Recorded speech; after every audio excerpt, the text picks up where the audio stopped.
திரு புதுமை பித்தன் அவர்களின் சிறுகதை திறந்த ஜன்னல். சாயங்காலம் சிறு பசி என்ற நினைப்பை சாந்தி செய்ய ஒரு ஹோட்டலுக்குள் சென்றேன். கூட்டத்திலே இடம் கிடைப்பது கஷ்டம்தான். எனினும் என் அதிர்ஷ்டம் ஒரு மேஜை காலியாயிருந்தது. போய் உட்கார்ந்தேன்.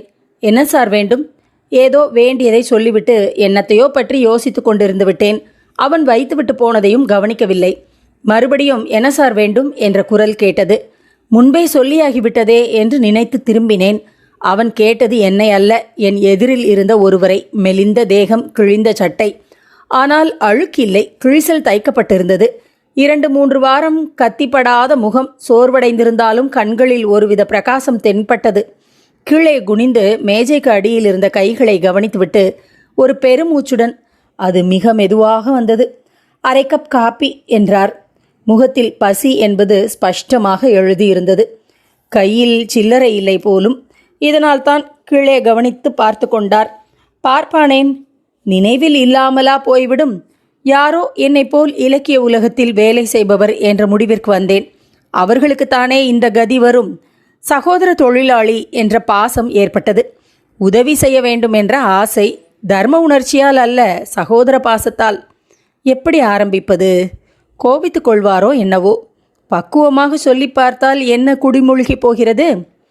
தங்களை எங்கோ பார்த்த மாதிரி இருக்கிறதே என்று மனமறிந்து பொய் சொன்னேன். பார்த்திருக்க முடியாது. இது தடை உத்தரவு மாதிரி இருந்தது. இருந்தாலும் இன்னொரு தடவை, எனக்கு பசி பிராணன் போகிறதே, தங்களுக்கு உடம்பிற்கு என்ன என்று காப்பி கோப்பையை கூர்ந்து நோக்கினேன். பசியாமல் ஏன் ஓட்டலுக்கு வர வேண்டும் என்றார். மறந்து போயிருக்கும், அதனால் என்ன?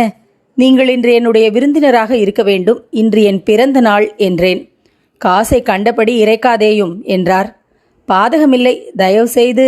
சரி, உமதிஷ்டம் என்றார். இருவரும் குதூகலமாக சாப்பிட்டோம். குதூகலம் என்னுடையது. அவர் மௌனமாகத்தான் சாப்பிட்டார். இடையிலே 2 வார்த்தை சிக்கனமாக இருப்பதை பற்றி. வெகு கூச்சமுள்ள பிராணி போலும். இந்த ரகத்தை எனக்கு நன்றாக தெரியும். இலக்கியத்தில் இது எதிர்பார்க்கக்கூடிய விஷயமே. மிகவும் கஷ்டப்பட்டவர். அதனால்தான் சிக்கனத்தில் அதிக கருத்து. ஒரு குழந்தையை போஷிப்பதைப் போல் மனம் கோணாமல் நாசுக்காக செய்தேன். பில் ஏறக்குறைய 1 ரூபாயை எட்டிவிட்டது.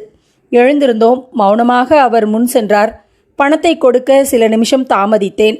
நேராக வெளியே சென்று ஒரு பளபளப்பான ஹில்மன் காரில் கூசாமல் ஏறி உட்கார்ந்தார் அந்த மனுஷர். எனக்கு தூக்கி வாரி போட்டது. பைத்தியமோ என்ற சந்தேகம். மோட்டார் டிரைவர் இயற்கையான சாவதானத்துடன் காரை விட்டு கொண்டு போய்விட்டான். எனக்கு ஒன்றும் புரியவில்லை. ஹோட்டல் கேஷியர் என்னமோ தெரிந்தவர் போல் விழுந்து விழுந்து சிரித்தார். நான் விழித்தேன். அவன் பெரிய லட்சாதிபதி, பெரிய கர்மி, கஞ்சன். யார் தலையையும் தடவுவதில், இந்த சாப்பாட்டு விஷயத்தில்தான் ஒரு பைத்தியம். இன்று நீர் அகப்பட்டு கொண்டீர் போலிருக்கிறது என்றார். நானும் சிரித்தேன். எதற்கு என்று எனக்கு தெரியாது. தர்மம் செய்வதில் எவ்வளவு கஷ்டம் உண்டு பார்த்தீரா என்றார். நான் தர்மம் செய்யவில்லையே என்று சொல்லிவிட்டு வெளியே வந்தேன். இந்த கதை 1934ஆம் ஆண்டு மணிக்கொடி இதழில் திரு புதுமை பித்தன் அவர்கள் எழுதியது. இந்த கதையை பற்றி சிந்தித்து கொண்டிருங்கள். நாளை மற்றும் ஒரு கதையோடு நான் கோதை ஜோதிலட்சுமி உங்களை சந்திக்கிறேன். நன்றி.